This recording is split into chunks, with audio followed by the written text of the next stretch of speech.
Hello, good afternoon, Rajkamal. Am I audible? Screen is visible.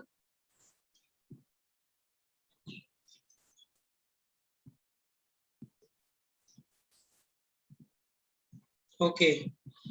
Okay, so what we have discussed? We have discussed in last session about the energy security.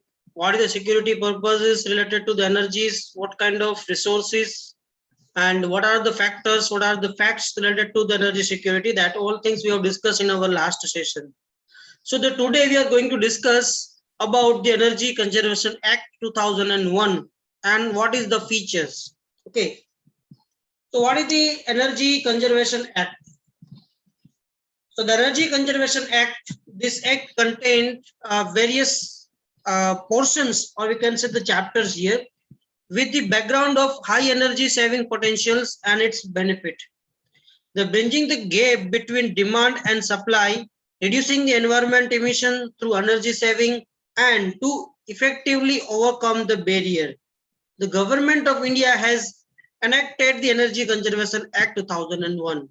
So regarding the energy save, energy potential and benefit, and reduce the gap between the demand and supply, some kind of rules or some kind of act has been mentioned related to the energy conservation.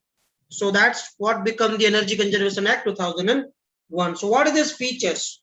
So let's see the features one by one. Energy Conservation Act 2001. The first is a standards and labelings. The standards and labelings has been identified as a key activity for energy efficiency, and it's important, and efficiency to improvement. The SNL means Standard and Labeling Program, when in place, would ensure that only energy efficient equipment and appliances would be made available to the consumer. So to save or to conserve the energies, we must focus on standards. Whatever the equipment that we are going to produce, it must satisfy some standards and it must with its labels. Right now you can see the electronics devices, electrical appliances are available. They are having a labeling, a 2-star, 3-star, 4 stars, according to their consumption rate. So this is what the one of the important act, Conservation Act, that all the equipment manufacturer must need to provide the standards. That means they must to fulfill the ISO and ISI marks, and they must have some certain star ratings. So that is what the rules for standards and labelings. So that is the only available for the customer. So what is the effect here? To evolve the minimum energy consumption, prohibit manufacturer, sale and import of such equipment which does not conform to the standards. So whatever the equipment or product that is going to be sale, that is going to be import, which is not going to match with the standards, they are prohibited. So that is not allowed to sell this kind of equipment, selling of this kind of equipment, selling of this kind of, or importing of this kind of products, that is banned. It's not been prohibited. Introduce a mandatory labeling scheme for notified the equipment appliances to enable the consumer to make informed choice. So you must have to, or it is a mandatory for labeling of all the equipments or appliances whenever you are going to sell to the customer. Now, the second is what? A designated customer. The feature related to the act is a designated customer. The government would notify energy intensity, industry and other establishment as designated customers. Because whatever the energy that we are going to use, the major portion goes to industries. So the industrial people or the establishment as a designated customer. The schedule of act provides a list of designated consumers which cover a basically energy intensive industries, railways, port trust, transport sector, power section, stations, transmission and distribution companies, and commercial buildings and establishments. So what are those the various designated customers? So the schedule to act which provide the list of this, which include this all the industrial, railways, port trust, transport sectors, power and transmission distribution companies, these all kind of things as are the designated consumers. The designated consumer to get an energy audit conducted by an accredited energy auditor. So every year or once in a year, these all consumers must have arranged their energy audit. Okay, so a dedicated or accredited energy auditor, which is having a permission or a central government decide that this is the a verified person for energy audit. So that is the energy auditor, and audit the all equipment they are going to use, whether they as per the marks, as per the energy rating, whether they are cross the limit or not. Everything has been measured during the audit. The energy manager with a prescribed qualification are required to be appointed or designated by the designated customers. So those customers who are utilizing this energy at a high proportions, they must arrange or they must recruit one energy manager, which main role is to conserve the energy, save the energy. That is also the role of designated customer. The designated consumer would comply with the norms and standards of energy consumption as prescribed by the central government. They must have to follow the norms and the standards which set by the central government. So that is the role of designated consumers in Energy Act.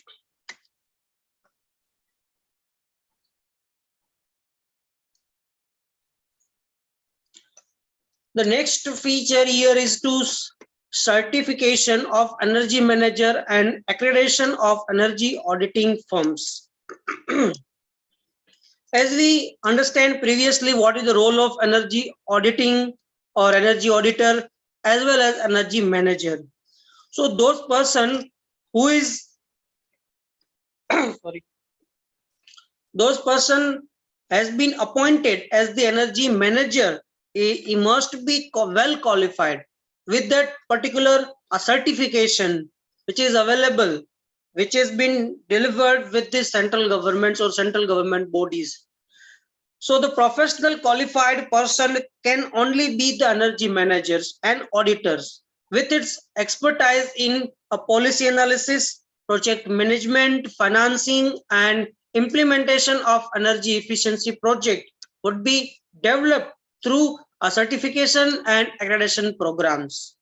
So the energy managers or editors, this must follow certain or must have gone through certain certification programs and accreditation programs. BEE, that is the Bureau of Energy Efficiency, to design the training module and conduct a national level examination for certification of energy manager and energy auditor. So this body, Bureau of Energy Bureau of this BEE, which is designed a training modules, and they also set the examination, national level examination of the certification of energy manager and energy auditor. So every year they arrange this examination on Excel, but unfortunately the cost of this examination is too high.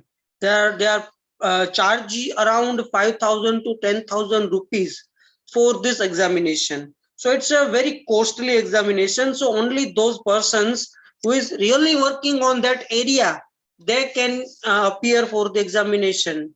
And even after their successfully completion, after successfully clearing the examination, he become the authorized person for the audits, okay, energy audits, and it can be energy manager, right? So this is what it is required as per the very well-known features of the Energy Act. The energy conservation and the building codes.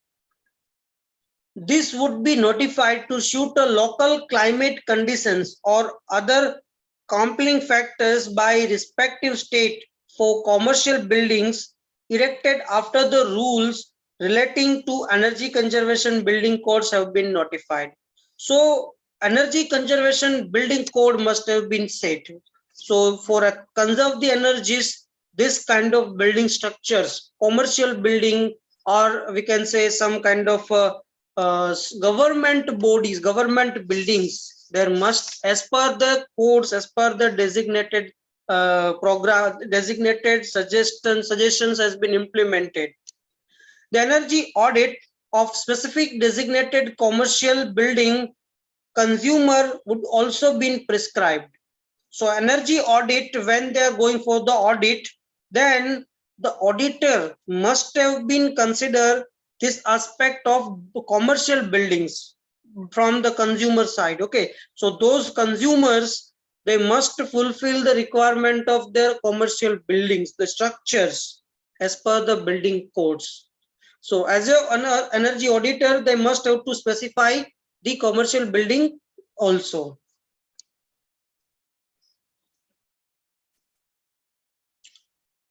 The Central Energy Conservation Fund. The next important point is what the conservation fund. The fund is expected to give a thrust to R&D, research and development, and demonstration in order to boost the market penetration of the efficient equipment and appliances. So whenever we are working on energy conservation, so that is not being all of a sudden has been replaced, right? So whenever we want to just penetrating something with the high efficient equipments, previously in older days the air conditionings are not of that much of marks with this kind of inventor or this kind of 5-star ratings. Okay, so whenever the first time introduced this kind of 5-star ratings and inverters, so their cost has been rise. The cost of the equipment is very high as compared to the olders. So whenever the thing has been put in the market, it will be offering so much resistance. It's not been, the customer cannot be easily accepted because of the high price. So to boost the market, the government or any bodies must have to raise the certain funds. It would be support the creation of the facilities for testing and development and to promote the consumer awarenesses. So they must also focus not only the development, they also focus on a testing of it. So some of the part of the fund is goes for the testing also, and even the product has been developed, so they may have to arrange some seminars, some kind of webinars, some kind of the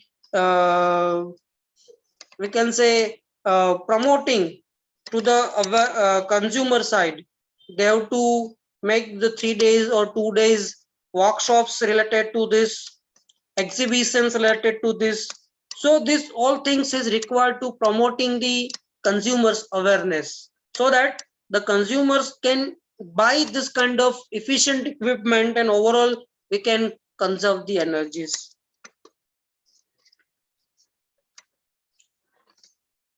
Then the role of Bureau of Energy Efficiency, BEE, Bureau of Energy Efficiency in this Energy Act. Under the provision of Act, Bureau of Energy Efficiency has been established with the effect from 1st March 2002 by Merging Energy Management Center of Ministry of Power. So for this act which has been made to conserve the energy, one body has been established called Bureau of Energy Efficiency from the 1st March of 2002. Right, this body has been developed by the central ministry, central management. The bureau would be responsible for implementation of the policy programs and coordination of implementation of energy conservation activity. So this body of the main aim is to implement such a policy and also the coordinating while they're implementing this kind of energy conservation activities. The mission of Bureau of Energy Efficiency enable delivery mechanisms in the country and provide leadership to energy efficiency in all sector of economy. So this is what the main mission of Bureau of Energy Efficiency, to delivering the mechanisms in the country related to the energy conservation and provide a leadership to the energy efficiency in all sector of economy. The primary objective would be to reduce the energy intensity in Indian economy. They must try to reduce the energy intensity as maximum as possible, so that we can supply or we can fulfill the demand of the energy or we can say electricity which is required. The council is headed by the Union Minister of the Power and consists of members represented by the secretaries of various line ministers, the CEOs of the technical agency under the ministry, members representing the equipment and appliances manufacturers, industry, architectures, consumers, and 5 power regions representing the state. So whenever they set a council. Council means in terms of, we can say, a boards, right, where all the persons from all the sectors has been involved. The secretaries of the various ministries, the secretary of home minister, secretary of the power sector, secretary of the energy, secretary of other which is related to the energies and all, secretary of the industrial growth and development. So these all secretaries of various ministries has been the member of the council. Also the technical agency persons, CEOs of technical agency persons, which is required from their suggestions. Because the council is not only that, whatever the things which we can consider that has all been adaptable for all the external bodies, all the industries are easily accepted, but we also gone through certain points, certain factors that faced by the persons, that faced by the consumers also. So we also involve the consumers, the representative of the consumers in our council. So that's why the CEO, that is the also required here. The members representing the equipment and appliances manufacturer. So those who are going to produce the equipment, those who are going to produce the kind of appliances, they're also being represented, also being the member of the council. Industrial persons, architectures, which is required for the suggestion related to the building codes and building changes. Consumers, which is nothing but they are utilizing this equipment, this product, appliances, okay, highly efficient equipment, those who are used that consumers also being the member of councils, okay. And the 5 power regions representing the states, so that has been members, which is the council, member of this councils. The Director General of the Bureau shall be the official member secretary of the council. So these all peoples come together and set various policies, various acts related to the energies. So this is not only that only government has decided and they are implemented the rules to the customers, to the consumers and all. It is not like this. So it has been surveyed from all the sides. All the varieties of people has been involved in the councils, so that they make a decision which is being useful for all.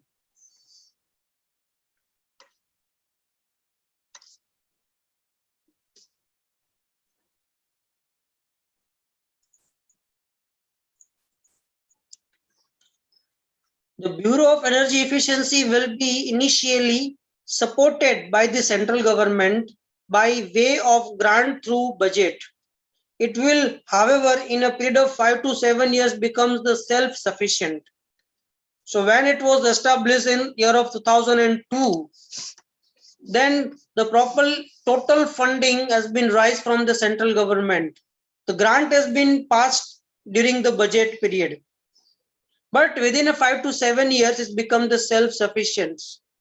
The funding has been raised by certain kind of possible kind of the funds, possible kind of the fines, their all things has been raised the funding. Now it's become the self-sufficient. The Bureau of Energy Efficiency will also use the Central Energy Conservation Fund and other funds rising from various sources for innovative financing of energy efficient project in order to promote the energy efficient investment. So here, in case of the Bureau, they also use some central energy conservation funds, not provided by the central government, but some kind of conservation fund has been raised, and other fund which is raised from various source of initiative financing of energy efficiency project. They can use this fund for energy efficiency R&D projects in order to promote the energy efficient investments. So objective of the Bureau of Energy Efficiency is to assume the leadership and provide the policy framework and the direction to the national energy efficiency and conservation effort and program. So these are the various objective which has been set by the Bureau of Energy Efficiency body to coordinate the policies and program and efficient use of energy and the conservation with the involvement of stakeholders. So those stakeholders are involved, let's say, to this. So they coordinate with them, they set the policies and programs for the efficient use of energies. To establish the system and procedure to measure, monitor, and verify the energy efficiency result in individual sector as well as national level. So they also establish the procedures or system that how to measure it. What are the monitors? What are the factors that you need to consider? It is also used, the objective is to demonstrate the energy efficiency delivery mechanism through a private-public partnerships. And it is also with the objective to plan, manage, and implement the energy conservation program as an investigate in Energy Conservation Act. So whatever the policy, whatever the decision has been made, so that decision, that program, that implemented strategies has been investigated, whether they're working properly or not, whether they are effective or not. So that everything is also the objective of the Bureau of Energy Efficiency. What are the functions of the Bureau of Energy Efficiency?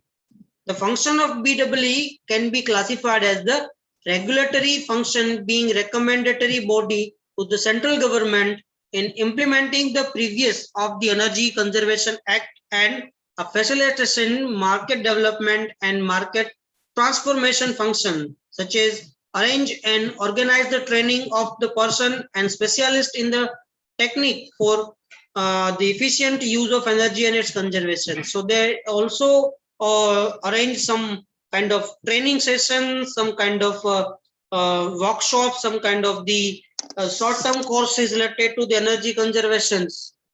So that is the function of the Bureau of Energy Efficiency. They also develop the testing and certification procedures and promote the testing facilities. So their role is to develop some testing and certification procedures. They develop the what kind of procedure has been followed for testing of any equipment related to the energy conservations. And they also promote that facility, that how you are going to test. If even some stakeholders, some consumers which is not having that much capability to test their components, so they may go to that Bureau of Energy Efficiency workshop or whatever they are available, and they may check whether their equipment is efficient, energy efficient or not. Other thing is create the awareness and dissemination information. So they may also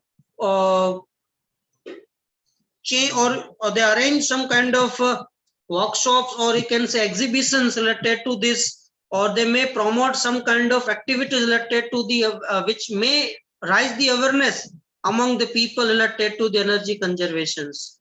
And they promote the research and development also.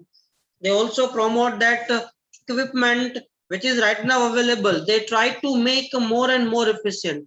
Okay, so they need some fund, they need some time also. So the function of Bureau of Energy Efficiency is also to promote the research. They provide the funds, they provide the skilled laborers for related energy research and developments. So these are the main functions of Bureau of Energy Efficiencies. Other than this, they promote the use of energy efficiency processes, equipment, devices, and the system, promote innovative financing of energy efficiency projects, and give the financing assistance to institutions for promoting efficient use of energy and its conservations. So these are the major role of the Bureau of Energy Efficiencies. Penalties and educations. So what is that role here? The penalty for each offense under the Act would be a monetary term, that is from 10,000 for each offense and rupees 1,000 for each day for a continue for non-compliance.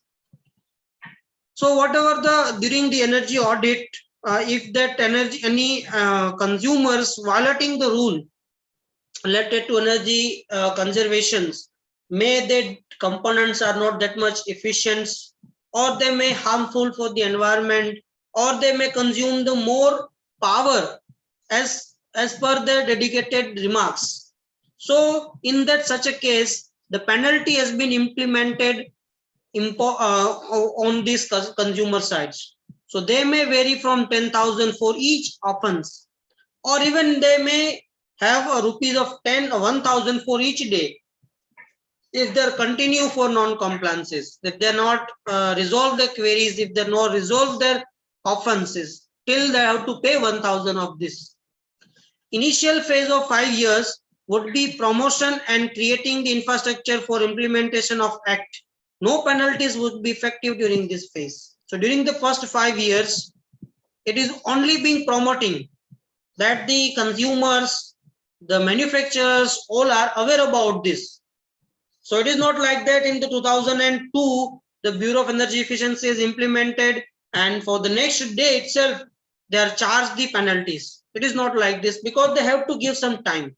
So the 5 years has been decided for initial phase. So some kind of R&D research development has been done in this, and whatever the equipment, they may change if they consume the more energy. So this 5 years is for, we can say a period through which we can change whatever we can do it for infrastructure point of view, for changing the equipments and all. During that phase, no penalty would be raised. But after that, as per the decided rule, the penalty is imposed. Now, what is the duty of energy manager? As we know that energy manager is a key feature of Energy Act, because whatever the consumers which are going to be used the energy, which is in a large quantity, large proportions of energy has been consumed, they must recruit one energy manager, and that energy manager must have cleared some examination governed by the government, and they have some certificate also. That means it has been certified completion of the course. Then it only becomes the energy manager. So what is the duty? What the energy manager has to do? He can directly force any consumer to appoint the energy manager for in charge of activity for efficient use of energy and its conservation, and submit a report on the status of energy consumption at the end of every financial year to designated agencies. So he has to set some kind of report, what is the amount of energy has been utilizing and everything by the end of year, and is submitted to that agency. He has a duty and responsibilities with regards to implementation of energy cost reduction measures of the company. So you just try to find out that what are the possibilities that company can save the energy. What are the various options that must have to be identify and represent it to the management, that this kind of possibility we have and we can save the energy in such aspects. He is in charge of implementation of the Energy Conservation Act at a state level. He is also responsible for asking the energy auditor firm to conduct an energy audit and prepare the recommendation how to reduce the energy cost. Okay, so this is what the role of energy manager. Other than that, Energy Electricity Act, we have discussed the Energy Act 2001. After that, one more act has been set up, that is the Electricity Act in year of 2003. The act seeks to create a liberal framework for development for the power sector by distancing government from regulatory. It's replaced the three existing legislations, namely Indian Electricity Act in 1910, Electricity Supply Act 1948, and Electricity Regulatory Commission Act 1998. So what is the role here to set up these things? And from the year of 1991, what they have to do is they may modify some changes. Okay, and the new act has been set up. So the years and decades, some changes or some modification must be required. And finally, to conclusion, or by modifying or combining these three existing legislations and combined, it become the one act as Electricity Act 2003. Sometimes what happened that if the new act has been formed, the old act has been null and void. So the new terms, new policies, and new rules has been set up in the particular act, and from then onwards, we have to stick to that only. We forgot about the older things which has been previously ruled, right? So, but now this act has been modification and combinedly work together of considering this all the three existing policies or existing acts in 1910, 1948, and 1998. Okay, and it's become the Electricity Act 2003. So what is the objective of this Electricity Act 2003? Just a minute.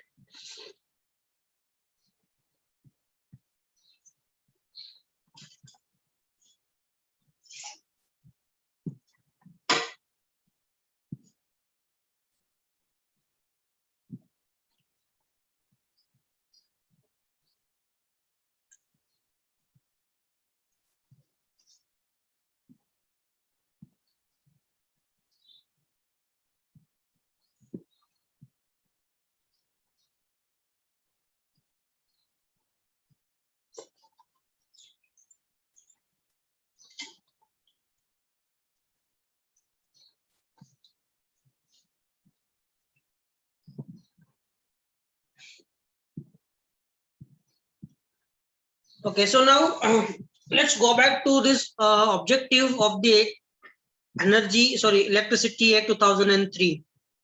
The first objective is to consolidate the laws related to the generation, transmission, distribution, trending, and use of electricity, and generally for taking measure conductive to develop of electricity industry. So they have to consolidate the laws. They find or a useful kind of things related to the energies, transmission, generation of electricity, transmission of electricity, distribution, related to all things related to the energies, and that is the main objective of this act. Promoting compliance, protecting interest of consumers and supply of electricity to all the areas.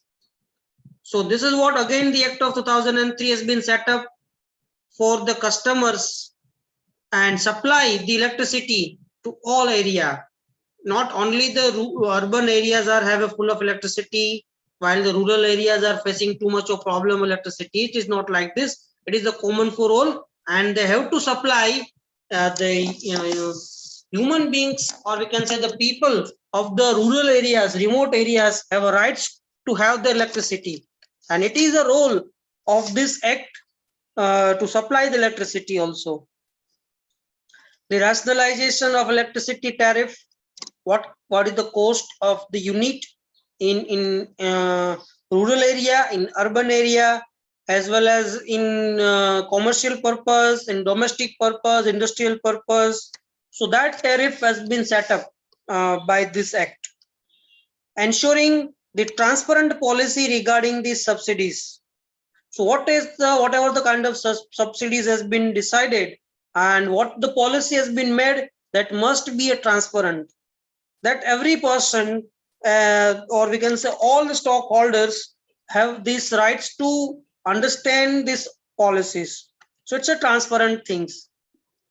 The promotion of the efficient and environmentally begin that policies.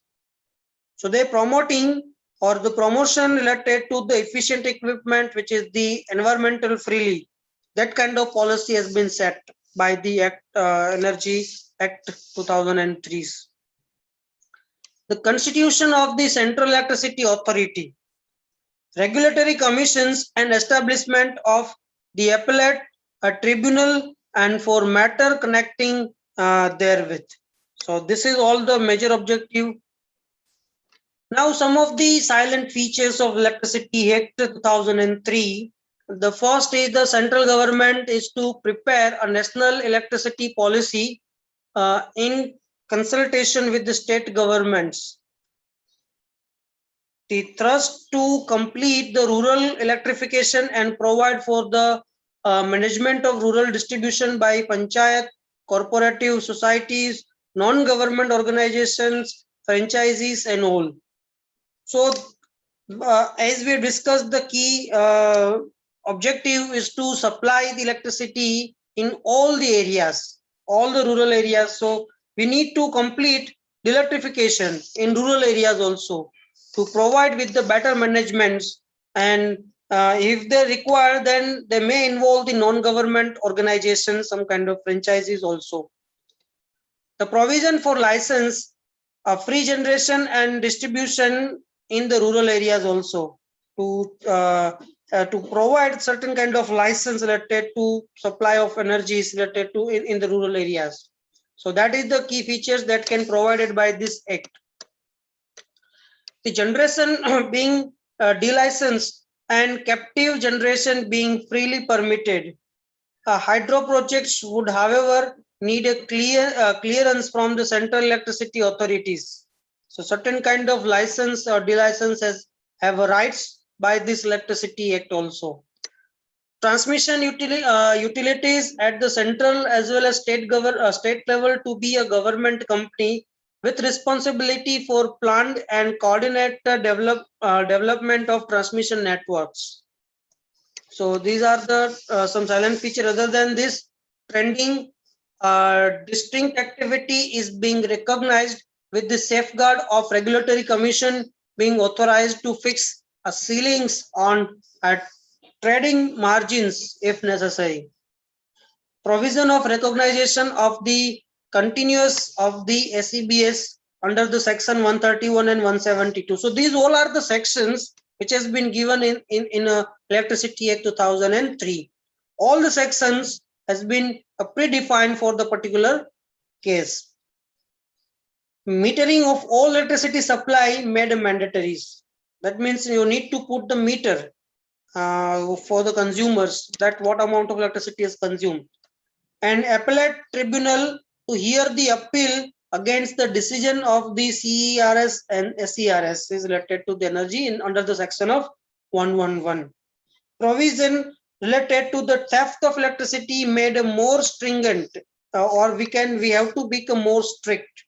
As you know, in rural areas, they may theft the electricity, they direct made a connection to this electricity pole through the wire. So that is it's a violation of the rules. They may have some penalties in terms of money, in terms of imprisonments. The provision safeguarding consumers' interest under the section 57, 59 and 166 to investigate the individual complaint against a company, organization, the scheme for the consumer grievance redressals.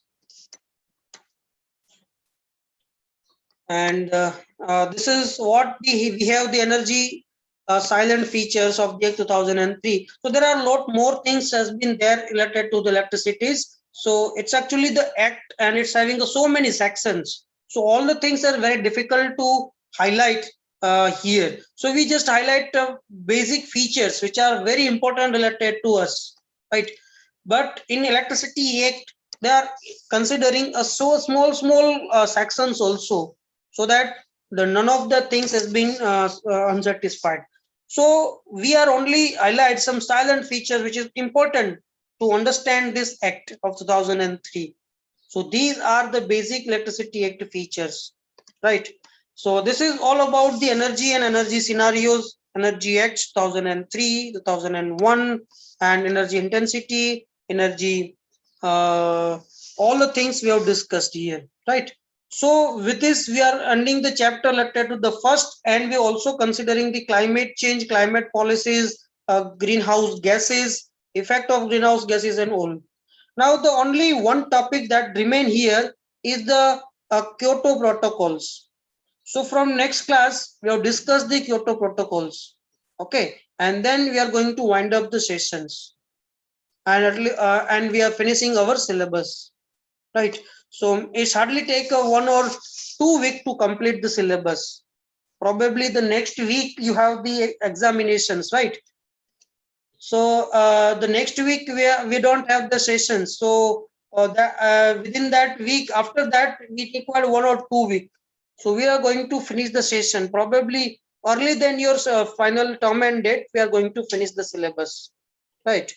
So this is all for the today's, and we are going to discuss the remaining things in our next session. Okay. Now you may write your number in chat box for NS purpose. And if you have any query, you are asked. Otherwise, you may leave the session.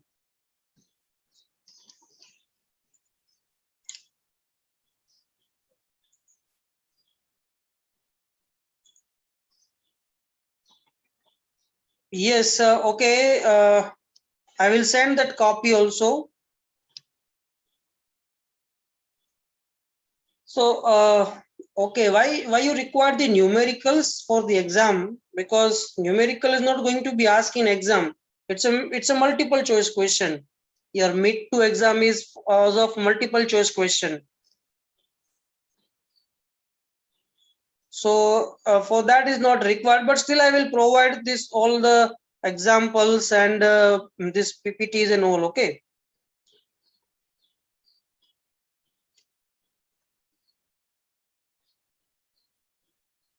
Okay, what would be your final exam date? Is it after the 1 week only? You can unmute yourself. Your exam is just after the 1 week of this mid-semester exam. What will be the probable date of the term and null?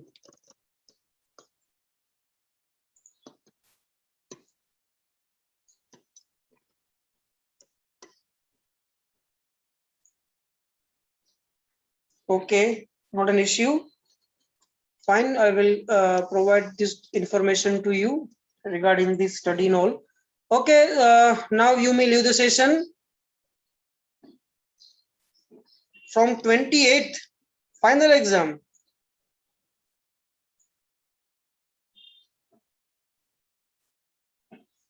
From where did you find this information?